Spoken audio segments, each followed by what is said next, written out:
Hi everyone.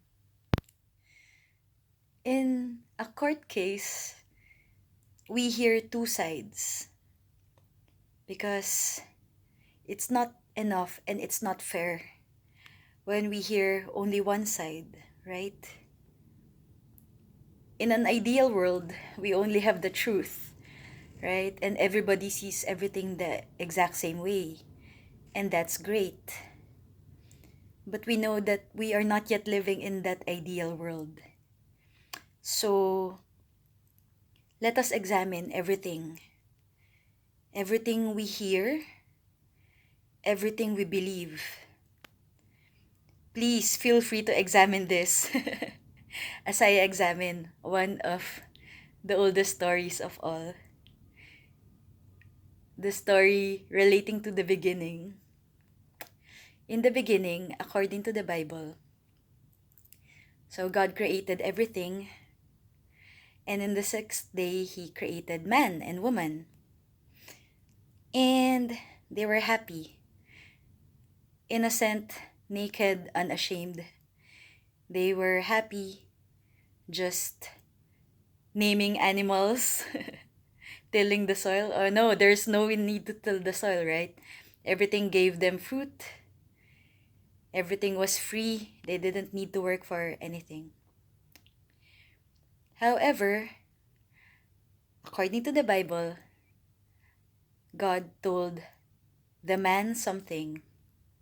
The man told the woman something. And the woman made an error. The woman did not exactly recount or remember that thing. So, when the woman was talking to the serpent said, "Did God really say that?" And the serpent was justified in saying that because actually, if you look at the texts, at least the texts that we have now, the Bible as we have it now, Eve did actually make a mistake. Eve said, "Oh, we should not touch the fruit from the tree of the knowledge of good and evil because we might die as soon as we touch it." But what God told Adam was, if you eat it, you will die. Not about touching it, but about eating it. All right, so millennia later, we would say and we would think that the serpent was very cunning, very devious, and even deceptive. But actually, it was a valid challenge because Eve was mistaken in what she thought, right? And for the serpent to ask, "Did God really say that?" It was not as an enemy because actually, if you were a good friend to Eve, if you were actually acting in her best interest, you would say that, "Hey sis, actually, it's not really like that." Or, "Actually, girl, that's not what God said." Okay, so you might think, "Oh, okay, now here's a woman talking about the serpent. Ah, she's deceived, blah, blah, blah, blah, blah." Okay, so if you are still choosing to watch this video and still choosing to hear me out, then great. If you cut it off minutes ago, or if you already bothered to comment or already bothered to judge me before watching this video, well, that proves there are some people who are still thinking that way. I'm not surprised, and I don't care what you think, right? But that's the very purpose why I'm making this video, because there's a lot of misunderstanding. And the people who are actually trying to correct those misunderstandings, trying to think deeper, are being thought of as evil.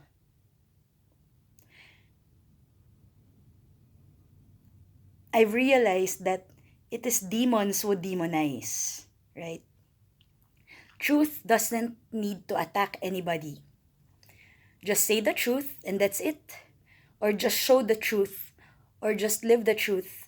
You don't need to trample anything or anyone to exalt yourself. The only people who need to do that are those who are lying, right? So, if people are attacking you, instead of looking at the message, instead of examining the message, well, maybe because the message is clear and they can't attack it, they cannot do anything about it. All they can do is shoot the messenger. So go ahead if you're going to shoot me or anybody else who is trying to say this. That just shows that, there's nothing in my message to attack. So anyway, let's continue. So, okay, I'm the type of friend who would gently, lovingly challenge my friends if I think they're in the wrong, or there's something destructive. And okay, of course, I often hear na, okay, friends also just want to be listened to, right? Sometimes you just want to say something and then vent out, and then you want friends who will just listen. Okay, but sometimes the answer is just there. I mean, I know some friends who are asking for help even without saying it.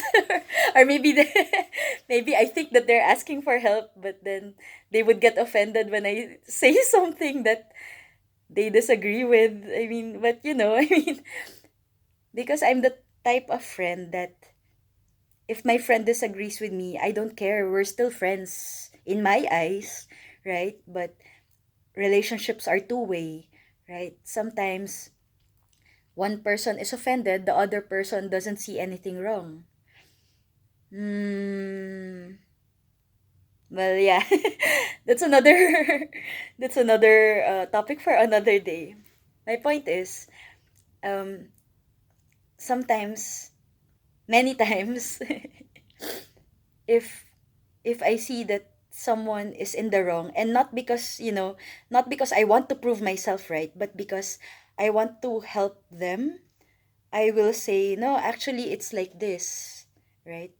So, of course, if we have different opinions, right? If we have different favorite colors or different favorite foods, then let's just talk about it. And then we don't need to convert each other, right? Well, actually, same thing with faith, right? I say my piece, you say my piece, and then we move on. I don't need to convert you, and you don't need to convert me. You know, let's just talk about it, and then maybe we're both correct, or maybe we're both wrong. At least we communicated about it instead of keeping that thing to ourselves.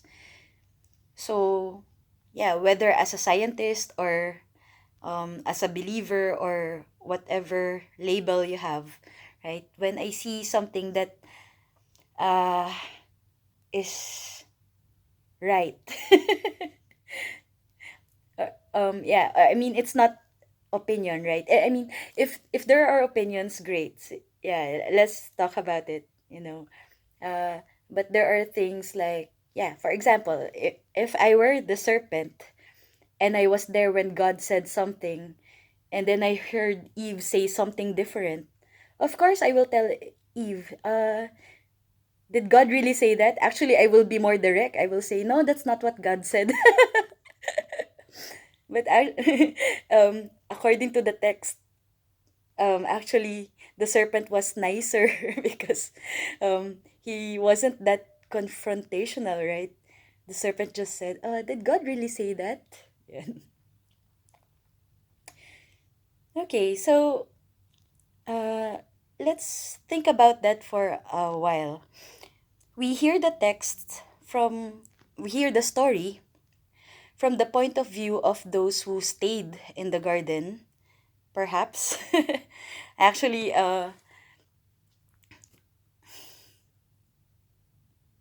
not necessarily stayed in the garden, but we hear it from the point of view of the lesson was, do not eat of the tree of the knowledge of good and evil, because you will die.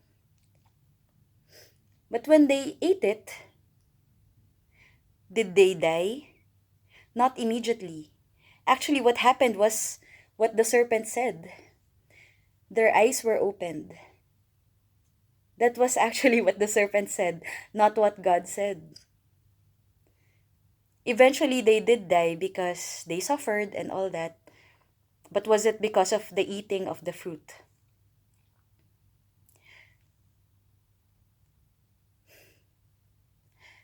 When we were kids, everything was just a simple yes or no. Don't do this, don't do that. When we get older, perhaps you've realized that not everything is simple black and white. Yes, there are absolute good and evil. Yes. But there are many times when both parties are correct. Like, for example, in a divorce settlement, it's not sometimes only one really did all the wrong and one was the victim. But many times, both had something to complain about. Both were victims, both were hurt, and both had something, are in the right in some sense. There are many degrees. So, imagine, if you will, let's look at the story of the Garden of Eden from another point of view. So, the serpent gently challenged Eve. Did God really say that, what you just said? Actually, God knows that when you eat of it, you will be like gods. You will know the difference between good and evil. Okay? So even there, even in those texts, I'm not actually retelling anything yet. It is not evil to eat the fruit. It is about knowledge of good and evil. It is about being empowered enough to not blindly follow guides, to blindly follow yes, no, stop, go, but to think for yourself, to have the knowledge of good and evil, and what are you going to do with it? Again, is knowledge bad? Knowledge of good and evil. It's not the tree of evil. It is the tree of knowledge. Come on, guys. I hope this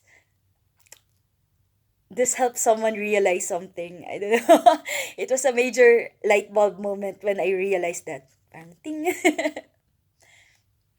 It was the tree of knowledge, of good and evil. You will be like gods because you now have more power. You now have more sovereignty. You now have actual choice between good and evil versus just being dictated to, just being innocent and like robots. Like, no choice, drifting along as if you were unconscious. Okay, so what if Adam and Eve chose to eat of the tree of the knowledge of good and evil? Their eyes were opened. They realized their power. They realized their choice. And they realized they can no longer live in Eden. What if they chose to leave? Or what if God saw that they can now graduate away from Eden? What if it was a promotion that they are now leaving Eden? What if making them till the soil is actually a vote of confidence, because the soil will give you fruit if you work hard enough? What if God gave painful pregnancies and childbirth as a promotion, because God knows that you can handle it, that women can handle it, right?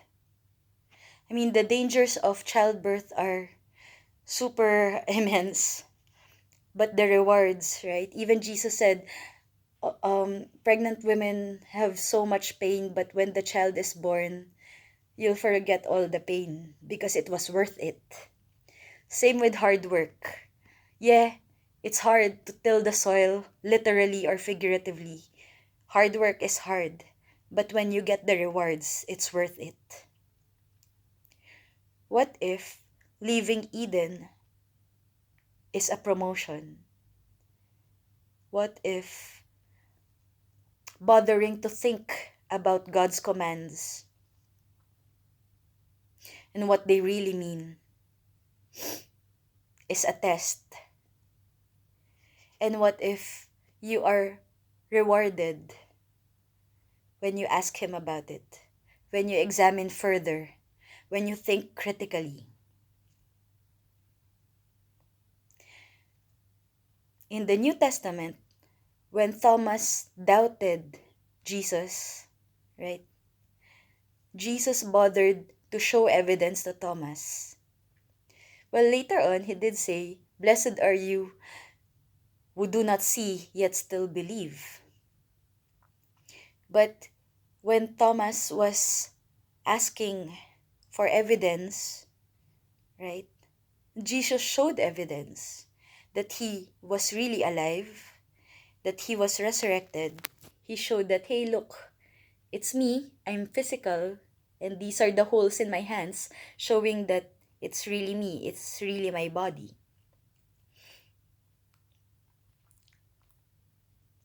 If we believe in a God who is good, and if we believe in a God who is powerful over evil, then why are we maximizing evil?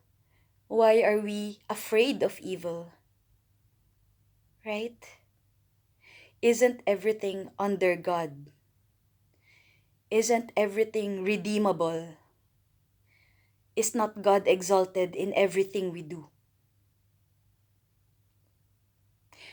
Didn't God also create the tree of knowledge of good and evil? So I hope this helps someone. I'm going to share in the description a video that really helped me think about all these. So it's funny because when I saw this video, well, it was actually based on a fictional story. So an analysis in Game of Thrones, and the channel was named Lucifer means Lightbringer. And that's it. Even just from the name, you would say, hey, Lucifer is not necessarily evil. If you bring light and we say God is light and God created light, isn't that a good thing? Right? Yeah, so that guy goes now by David Lightbringer. Yeah, so yeah, that's another story for another time. But yeah, his video, even if you don't know Game of Thrones, it's really awesome because he's saying um, a good deed is not heroic if heroes do it. A hero becomes a hero if he does a good deed. So what he's saying is, do not judge the act by who does it, right? Do not judge. I mean, judge the person, not the act, is what he's saying, right? We know the things that are good and the things that are bad. Let us not immediately assume that someone is good or evil before we look at their actions. We look at the actions before we say if someone is good or evil. So yeah, I hope this makes sense, and I hope this helps someone in some way. God bless everyone. God is with us. God is inside us. It's all good. Take care. Bye bye.